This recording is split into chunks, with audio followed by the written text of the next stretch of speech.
جب 1 لاکھ سے زیادہ امریکی فوجی اور 50,000 سے زیادہ نیٹو کے فوجی، 1.5 لاکھ کے قریب وہ بیرونی فوجی وہاں پہ تھے، تو اس وقت بھی فتح حاصل نہیں ہو سکی. تو اب یہ 8,000 پہلے ہیں اور 3,000 4,000 بعد ابھی بھیج رہے ہیں، تو یہ 12,000 فوجیوں کے ساتھ کس طرح وہاں پہ فتح کا پلان بنے گا؟ یہ تو آپ کا کہنا درست ہے. محسوس سے یہ ہوتا ہے کہ یہ جو 3 کنڈیشنز لگائی گئی تھی یہ پولیٹیکل قسم کی کنڈیشنز تھیں جو کہ ڈومیسٹک جو آڈینس ہیں ان کے لیے لگائی گئی تھی. ان کا مقصد اور کوئی ڈائریکٹ ریلیشن شپ بیسک اسٹریٹجی کے ساتھ نہیں ہے. جیسے میں نے عرض کیا اسٹریٹجی ابھی بھی انچینج ہے.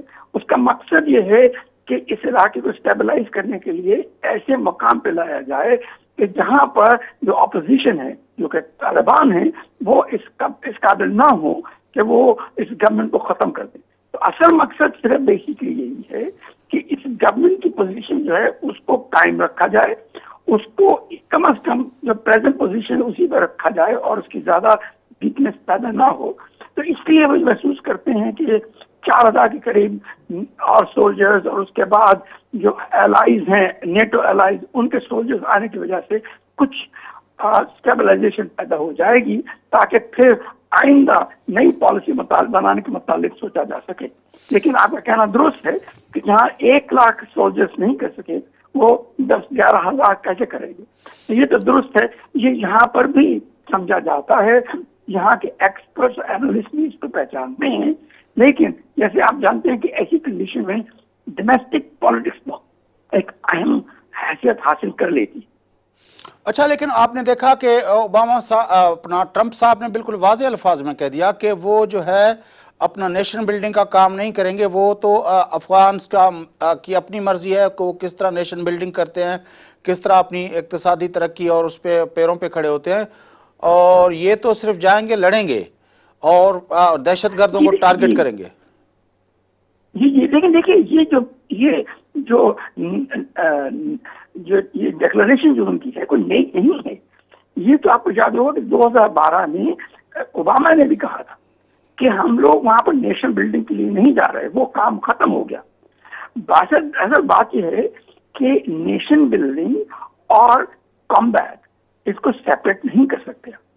آپ وکٹری حاصل نہیں کر سکتے جب تک آپ کسی ملک کی پولیٹیکل یا دوسری سچویشن تو نہ بنے.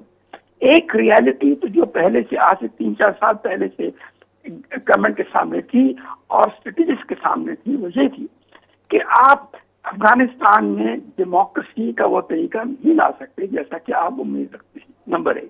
نمبر 2, ملک کے اندر اتنی ویکنیسز ہیں اور اتنی ٹینشنز ہیں کہ آپ اسٹینڈرڈائز یا کوئی کمپریہنسو قسم کی اکنامک ریفارم نہیں کر سکتے. اسی بات یہ آ جاتی تھی کہ جب تک آپ بہت زیادہ پیسے لگانے کے لیے تیار نہ ہوں آپ اپوزیشن کو خرید نہیں سکتے اور اس کے بغیر وہاں پر سولوشن پیدا نہیں ہوں. لیکن جیسے ہی آپ اپوزیشن کو خریدتے ہیں اپوزیشن کی قیمت بڑھ جاتی ہے. جب ایسا ہوتا ہے تو اس قسم کی جو اسٹریٹجیز ہوتی ہیں, جو پالیسی ہوتی ہے وہ فیل ہو جاتی ہے. اسی لیے جو انہوں نے کہا ہے وہ اگین جیسے میں پہلے کہہ رہا تھا یہ پرانی پالیسی کو ری افرم کر رہے ہیں لیکن زیادہ کلیئر الفاظ میں سامنے لا رہے ہیں. اچھا, کبھی پچھلے 4-5 سال سے مقصد نہیں تھا کہ وہاں پر نیشنل بلڈنگ کی جائے. اچھا, پھر یہ جو ابھی اپنا وہ انڈین انوالومنٹ کی بات کی ہے تو وہاں پہ وہ زیادہ اپنا ڈیولپمنٹ کے کام کرائے, تو انڈینز وہاں پہ کیا کریں گے؟ دیکھیے یہ سب سے افسوسناک بات یہی ہوئی ہے بیکاز یہ ایک نئی گورنمنٹ کی ان ایکسپیرئنس سامنے نظر آ رہا ہے کہ وہ نہیں سمجھتے کہ اس علاقے کے چیلنجز کیا ہیں اور ایک فیصلہ اگر کرتے ہیں تو اس کے کانسیکوینسز کیا ہوں گے. اب جو ہندوستان کے متعلق سوچے ہیں کہ وہ جا کے وہاں پہ اکنامک ڈیولپمنٹ پہ کام کریں گے, بے معنی سی بات ہے. لیکن اب ہندوستان نے کیا کیا ہے, وہاں پر 2-4 بلڈنگیں کھڑی کر دی ہیں. اس کے بعد انہوں نے کچھ ہائی ویز بنا دی ہیں جو پوائنٹ اے سے پوائنٹ بی تک جاتے ہیں لیکن نہ پوائنٹ اے پہ کچھ ہے نہ پوائنٹ بی پہ کچھ. تو یہ تو ایک پولیٹیکل سا معاملہ ہے, اس میں سبسٹانٹیو کوئی فوکس نہیں ہے. تو اس لیے اس کو اتنی اہمیت نہیں دینی چاہیے. اس کے بعد یہ بھی سوچنا ضروری ہے کہ ہندوستان کو یہ سوچنا ہوگا کہ اگر وہ افغانستان میں جا کے زیادہ ایکٹیولی کام کرتا ہے اور کلیئرلی امریکہ کا انسٹرومنٹ بنتا ہے اور اس کی چین کے ساتھ مشکلات بڑھ جاتی. اس لیے ہندوستان کو یہ دیکھنا ہوگا کہ وہ اپنے انٹرسٹ کو سامنے رکھتے ہوئے کس حد تک امریکہ کی یہ جو ایک بےمانی کی جو اسٹیٹمنٹ ہے اس کو کیسے پرسو کریں گے, کیسے فالو کریں گے. ان کو یہ خیال رکھنا ضروری ہو جائے گا کہ اگر وہ افغانستان کی گریٹ گیم میں شامل ہوتے ہیں تو اس کے کانسیکوینسز کو بھی دیکھنا ہوگا. یہ کانسیکوینسز اچھے نہیں ہوں گے یقیناً, اس کی وجہ سے پاکستان کو مشکلات بڑھیں گی, لیکن اس کے ساتھ ساتھ یہ دیکھنا ضروری ہے کہ ہندوستان کی مشکلات میں بھی اضافہ ہوگا. اچھا ڈاکٹر صاحب, یہ 40% رقبہ اور ایریا جو ہے وہ آج بھی اپنا طالبان انفلوئنس کے اندر ہے, جو خود امریکی میڈیا کہتی ہے. پچھلے دنوں جب ٹرمپ صاحب یہ اعلان کر رہے تھے تو پالیسی کا, تو اس وقت نیو یارک ٹائمز اور دوسرے معروف امریکی جرائد نے اس کو کیا تھا, اپنا ایک دیے تھے نقشے وقشے کہ کہاں پہ طالبان انفلوئنس ہے اور کہاں پہ طالبان کا کنٹرول ہے. 40% اب بھی ان کے کنٹرول میں ہے اور باقی کافی عرصہ اراضی ہے جس پہ ان کا بہت بڑا انفلوئنس ہے. پھر ان کے کنٹرول والی اراضی کے اندر او پی ایم کی بھی بہت بڑی اپنا فصل ہے, جس سے ان کو مسلسل جو ہے وہ ایک سپورٹ مل رہی ہے, ایک اکنامک سپورٹ مل رہی ہے. اور پھر سعودی عرب اور یو اے ای اور دوسرے اس طرح کے جو امریکی الائیز ہیں وہاں کے عمرہ بھی ان کو سپورٹ کر رہے ہیں, وہ بھی ابھی تک ان کا نیکسس کٹا نہیں ہے. ایسی صورتحال میں کس طرح طالبان کو مجبور کیا جا سکتا ہے بات چیت پہ؟ جی یہی تو اصل بات ہے, اسی لیے تو یہ جنگ ہے, یہ چلتی رہے گی, یہ جلدی ختم نہیں ہوگی. اس کی وجہ یہ ہے کہ اس کی ملٹری سولوشن ہے ہی نہیں. اگر آپ نے پولیٹیکل سولوشن پیدا کرنا ہے تو آپ کو کانکریٹ پروپوزل دکھانا ہوں گی کہ کس قسم کے کمپرومائز پیدا کیے جائیں گے اور کس قسم کی پاور طالبان کے پاس ہوگی. یاد رہے, یہ دیکھنا بہت ضروری ہے کہ افغانستان میں ہمیشہ ناردرن الائنس اور پشتون علاقوں میں بہت مشکلات پائی جاتی تھی. وہ مشکلات اب سامنے بڑھ کے آ رہی ہیں کیونکہ ناردرن الائنس ایک چھوٹی سے گروپ ہے, 12-15% ٹوٹل پاپولیشن کا ہے. اس کے باوجود ان کی کنٹرول جو گورنمنٹ پہ ہے وہ ڈسپروپورشنٹلی زیادہ ہے. اس لیے وہاں پر بڑا بیسک کانفلکٹ پایا جاتا ہے جو ناٹ صرف کہ ایتھنک ہے بلکہ اس کے ساتھ ساتھ کلچرل ہے. تو ایسی کنڈیشن میں ضروری یہ ہو جاتا ہے کہ اگر آپ ایکسپلسٹلی یہ کہتے ہیں کہ طالبان یا پشتون کو اس قسم کی اہمیت دی جائے گی اور وہ کیونکہ ڈومیننٹ فورس ہے ان کو ڈومیننٹ قسم کی پوزیشن بھی دی جائے گی گورنمنٹ میں, اگر ایسا ہوتا ہے تو پھر کمپرومائز پیدا ہو سکتے ہیں. لیکن ان کمپرومائز کو پیدا کرنے کے لیے ناردرن الائنس کو پرسویٹ کرنا پڑے گا. اس کو پرسویٹ کرنے کی بہت مشکلات ہیں اور امریکہ اس قابل نہیں کہ اس پہ کام کر سکے. اس لیے ہوپفلی جو اس کا جنگ کا عالم ہے اس کا مقصد یہی ہے کہ گریجولی ہو سکتا ہے کہ خود بخود کسی قسم کی کوآپریشن پیدا ہو جائے جس کی وجہ سے ناردرن الائنس کے جو لوگ ہیں وہ پشتون کے ساتھ مل کے کوآپریٹ کرنے کے لیے تیار ہو جائیں. ایسی کنڈیشن میں طالبان کی پوزیشن بڑھ جاتی ہے, ان کی اکنامک اور پولیٹیکل پاور بڑھ جاتی ہے. اگر ایسا ہوتا ہے تو پھر آپ سولوشن دیکھ سکتے ہیں, اگر ایسا نہیں ہوتا تو پھر سولوشن کی امید نہیں رکھنی چاہیے, پیس اور سولوشن کی خاص طور.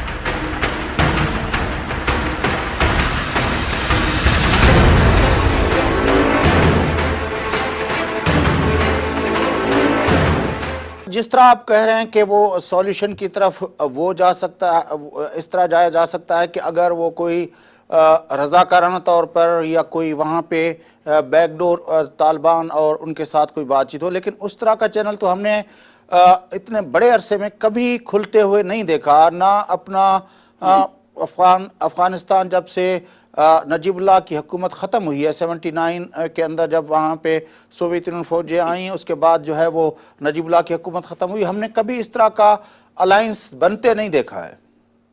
جی بالکل درست, یہ تو درست ہے, یہی تو سب سے بڑا چیلنج ہے.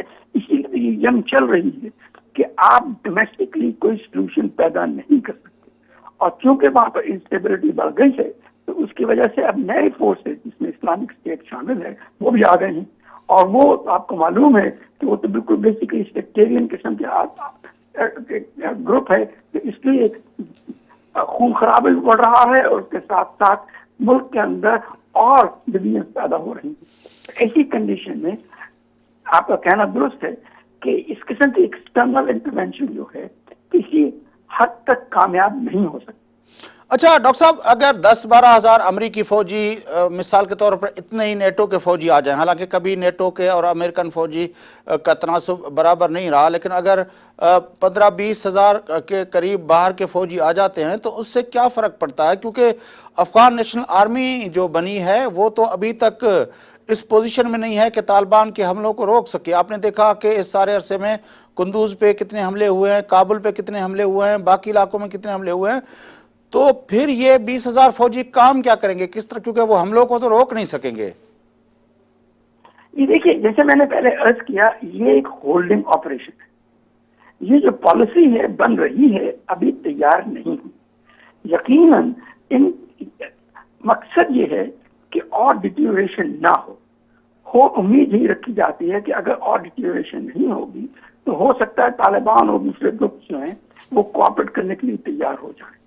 آپ کا کہنا درست ہے، یہ بہت مشکل لگتا ہے، لیکن اس کے ساتھ یہ بھی دیکھنا ضروری ہے کہ آلٹرنیٹو کیا ہے۔ اگر وہاں سے چھوڑ کے نکل جاتے ہیں تو اس کی وجہ سے وہاں پر ڈیسٹیبلائزیشن پیدا ہوتی ہے اور اس کے برے اثرات پورے علاقے میں پھیلتے ہیں۔ اس کے برے اثرات پاکستان میں بھی ہوں گے، ایران میں بھی ہوں گے اور سینٹرل ایشیا میں بھی ہوں گے۔ تو ایسی کنڈیشن میں بالکل نکل کے چھوڑ جانا بھی کنسٹرکٹیولی کام کی بات نہیں ہو۔ اچھا ڈاکٹر صاحب، سوچنا یہ ہے کہ کیا ہوگا۔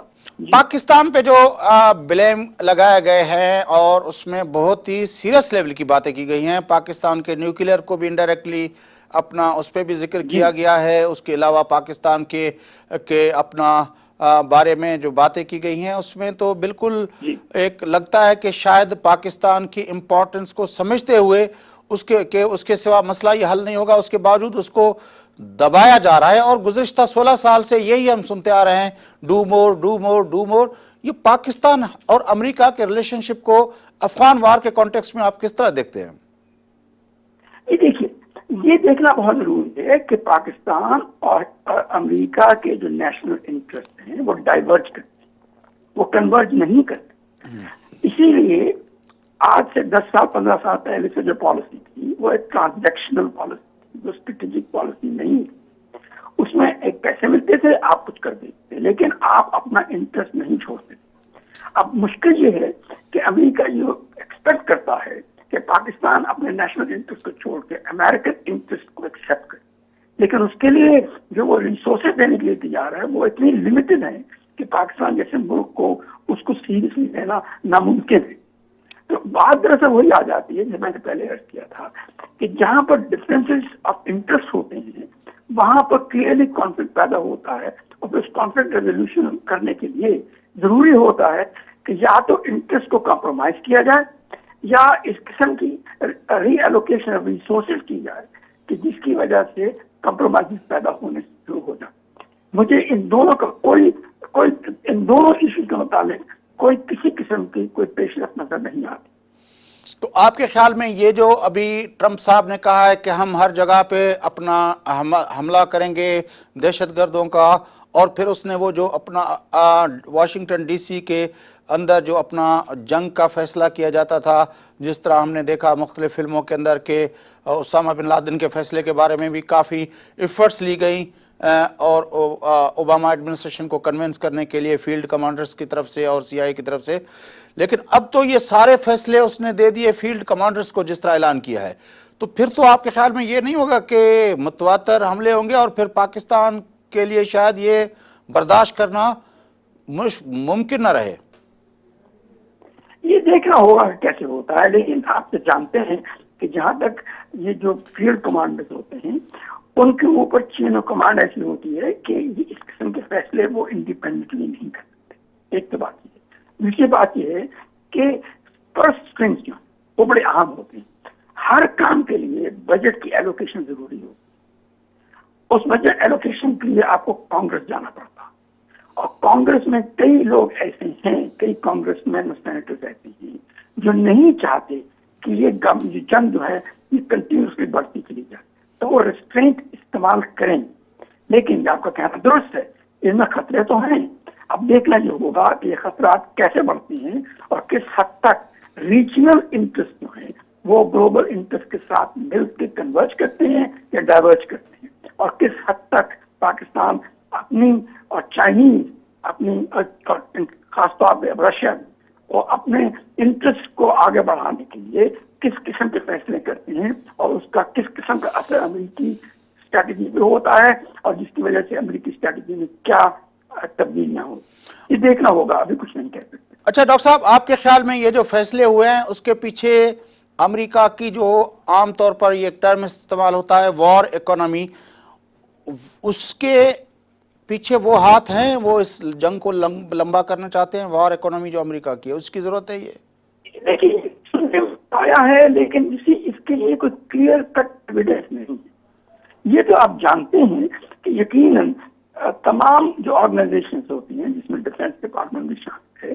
وہ اپنے ریسورس ایلوکیشن کو بڑھانا چاہتی ہیں کیونکہ اس سے ان کی اہمیت بڑھتی ہے. اب اسی لیے سویلین اتھارٹیز جو ہوتی ہیں ان کو اب سے کام لینا ہوتا ہے اور ان کو اپنی سپریمیسی دکھانا ہوتا ہے. اگر وہ نہیں دکھائیں گے تو مشکلات بڑھتی چلی جائیں گی، کیونکہ جو ڈیفینس ڈپارٹمنٹ والے ہیں وہ تو اپنے طریقے سے سوچیں گے، وہ گلوبلی نہیں دیکھیں. تو یہ پاسبلٹیز تو ہیں، لیکن ابھی تک کوئی ایویڈنس ایسا نہیں ہے کہ آپ کلیئرلی کہہ سکیں کہ یہ وار اکانومی کی وجہ سے ایسا ہو رہا ہے. اچھا، ہم نے عراق میں دیکھا کہ وہاں پہ ٹھیکے دیے گئے تیل کے، جس میں ڈک چینی صاحب اور باقی لوگ اپنا اس سے مستفیض ہوئے. اب آپ پڑھ رہے ہیں امریکی میڈیا کے اندر افغانستان کے منرل ریسورسز کے بارے میں باتیں ہو رہی ہیں. کیا آپ کے خیال میں یہ جو فوجیں ہیں یہ ان منرل ریسورسز کے تحفظ کے لیے ہیں، اور وہاں پہ جو ہے وہ اپنا وہاں پہ اس طرح کے کام ہوں گے اور وہ اب امریکہ کا انٹرسٹ رہا ہے؟ اس طرح آپ دیکھتے ہیں چیزوں کو؟ جی نہیں، بالکل نہیں. اس کی وجہ یہ ہے کہ جو منرل ریسورسز کی بات ہو رہی ہے وہ بہت دور ہیں اور وہاں تک پہنچنے کے لیے بہت سی مشکلات ہیں. اور اس کے ساتھ ساتھ یہ بھی دیکھنا ضروری ہے کہ اگر وہ منرل ریسورسز مل بھی جاتی تو ان کو وہاں سے نکالنے اور ٹرانسپورٹ کرنے کے لیے جو جن ریسورسز کی ضرورت ہے وہ نہیں. تو اس لیے یہ ایک خیالی قسم کے پلاؤ پکائے جا رہے ہیں. یہ جو منرل ریسورس کی جو بات ہو رہی ہے، اس قسم کے منرل ریسورسز تو ہر جگہ ہیں. بات دراصل یہ آ جاتی ہے کہ کچھ گروپس ایسے ہیں جنہوں نے اس بیسس پہ زیادہ انٹرسٹ پیدا کرنے کی کوشش کی ہے اور پالیسی بدلنے کی کوشش کی. ان میں کچھ کامیابیاں بھی ہوئی ہیں اور کچھ نقصانات بھی ہوئے ہیں. اب یہ نہیں کہہ سکتے کہاں تک پہنچ سکتے ہیں، لیکن یہ مجھے مشکل نظر آ رہا ہے کہ منرل ریسورسز کے لیے لڑائی ہو رہی ہے. وہ پرانا زمانہ تھا جو 19 سینچری میں ہوتا تھا یا ارلی 20 سینچری میں، اب نہیں ہوتا. اچھا، چائنا کی بات کی آپ نے. چائنا اس سارے معاملے میں جیسے ہی ٹرمپ صاحب کی اپنا تقریر ختم ہوئی، پاکستان کی طرف سے بھی رد عمل نہیں آیا، ایران کی طرف سے بھی پہلے رد عمل نہیں آیا، سب سے پہلا رد عمل آیا تو چائنا کی طرف سے آیا. آپ کے خیال میں اس سارے ریجن کے اندر جس طرح چائنا اپنے انٹرسٹ کو ایکسپینڈ کر رہا ہے، وہ اس ساری پالیسی کو کس طرح دیکھے گا؟ چائنا کا انٹرسٹ کیا کہتا ہے؟ چائنا کا انٹرسٹ تو بیسیکلی یہی ہے کہ وہ امریکن انوالومنٹ جو اس علاقے میں اس کو منیمائز کرنا چاہتے ہیں، اور اس کے ساتھ ساتھ وہ یہ بھی چاہتے ہیں کہ چائنا اور یونائٹڈ اسٹیٹس کی کوآپریشن پیدا ہو، جس کی وجہ سے وہ اپنے انٹرسٹ کو، اپنے ہیجمونک کنٹرول کو آگے بڑھانے کی قابل ہوں. اب کیسے بڑھے گا یہ بہت مشکل سی بات آ جاتی ہے، لیکن اس میں کلیئرلی چائنیز اور امریکن انٹرسٹ جو ہے ان میں فرق پایا جاتا ہے، اور اس کی کئی وجوہات ہیں. ایک تو صرف یہی نہیں اس ریجن کے متعلق، بلکہ اس کے ساتھ ساتھ جو ہے کہ جو انڈین اوشن اور پیسفک اوشن میں جو کانفلکٹ پیدا ہو رہا ہے اس میں بھی بڑی اہمیت دیتی ہیں. ان کا مقصد یہ ہے کہ اگر افغانستان پیسفل نہیں ہوگا، اگر افغانستان میں پوزیشن اسٹیبلائز نہیں ہو، تو اس کی وجہ سے ان کی جو اوبور جو اسٹریٹجی ہے اس پہ بڑا اثر پڑ سکتا ہے. ون بیلٹ ون روڈ یہ چاہتے ہیں تو یہ چاہتے ہیں کہ کسی حد تک کوآپریشن پیدا ہو تاکہ افغانستان کی پرابلم جو ہے آگے نہ بڑھتا ہے. اور ان کا فکر یہ ہے کہ اگر وہاں پر ملٹری کانفلکٹ بڑھتا ہے تو اس کی وجہ سے انسٹیبلٹی اور پھیلتی ہے, کم نہیں ہوتی. اس کے ان پر برا احساس ہو سکتے ہیں. اس کے ساتھ ساتھ کیونکہ وہ پاکستان کو ایک میجر الائز پسند کرتے ہیں, تو اگر پاکستان کی اسٹیبلٹی پہ برا اثر پڑتا ہے تو اس کی وجہ سے چائنیز انٹرسٹ اور چائنیز اسٹریٹجی پہ بھی برا اثر پڑتا ہے. اسی لیے وہ یقیناً اس معاملے میں ایکٹیولی انوالو رہیں گے. اچھا, کیا پایا جاتا ہے واشنگٹن ڈی سی کے اندر کہ ٹرمپ صاحب کس طرف اس ریجن کو لے جانا چاہتے ہیں؟ کچھ نہیں معلوم. دیکھیے, ٹرمپ صاحب کی جو پالیسیز ہوتی ہیں بڑی شارٹ ٹرم پالیسیز ہوتی ہیں, یہ اسٹریٹجک پالیسیز نہیں.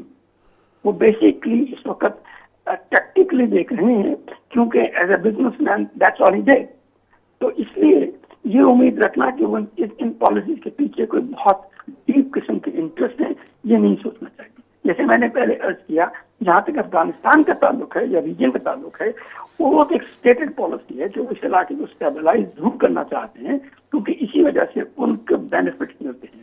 ادروائز انسٹیبلٹی پھیلتی ہے, اگر انسٹیبلٹی پھیلتی ہے تو پھر ان کے ایریا آف انٹرسٹ جو ہے اس پہ بڑے اثرات پڑ سکتے ہیں, جن کی وجہ سے ان کے فائنینشیل ریسورسز پر کنسٹرینٹس ہو سکتے ہیں, اور پھر ان کو دوسرے علاقوں میں جو اپنے انٹرسٹ ہیں ان کو کمزور کرنا پڑے گا.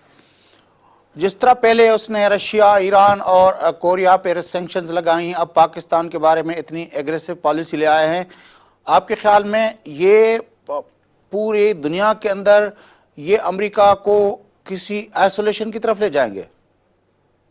یہ نہیں, دیکھیے بات یہ ہے کہ وہ ابھی اپنے آپ کو جسے کہتے ہیں پہچاننے کی کوشش کر رہی ہیں, اپنی پوزیشن کو کلیریفائی کرنے کی کوشش کر رہے ہیں. اس میں وقت لگے گا یقیناً, ابھی 6 مہینے ہوئے ہیں. امید یہی کرنی چاہیے کہ کچھ عرصے کے بعد ان کو عقل آ جائے گی کہ دیکھیے جو اسٹیبلشڈ آرڈر ہوتا ہے اس کو ڈسٹرب نہیں کیا جاتا unless and until you already have in place ایک اور آرڈر جو کہ اس سے سپیریئر ہو, جو ابھی تک نہیں ہے. تو امید تو یہی ہونی چاہیے کہ جو کہنا چاہیے عقل مند لوگ جو ہیں وہ اپنے اثر و خوب استعمال کریں گے, اور امید یہی ہوگی کہ وہ پھر دوبارہ ریشنلٹی کی طرف آ جائیں گے اور اسٹیبلٹی پیدا کرنے کی کوشش کرتے رہیں گے.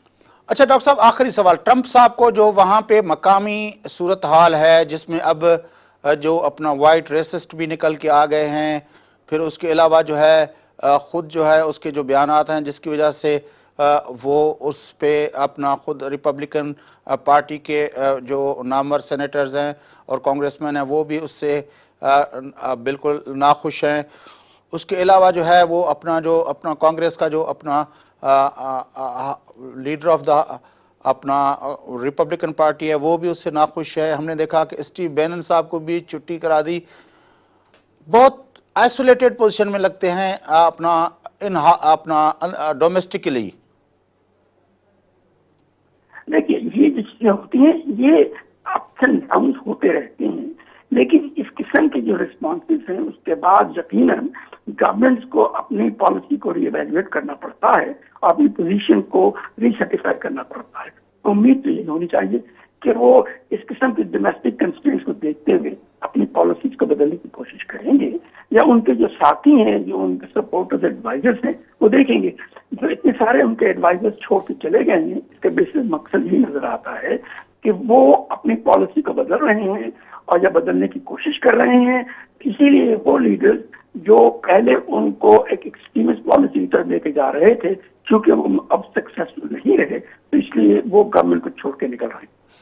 بڑی مہربانی ڈاکٹر صاحب, آپ نے ہمارے ساتھ بات چیت کی تفصیل کے ساتھ. ناظرین, واشنگٹن ڈی سی میں معروف دانشور اسکالر واشنگٹن پنجو مڈل ایسٹ انسٹیٹیوٹ جا senior fellow doctor Zubair Iqbal صاحب اساں ٹیلیفون لائن تے گڈو گفتگو تاں ٻدھی. پروگرام جو وقت پورو تھے تو پنجے میزبان فیاض نش کے اجازت سدائی گڈ.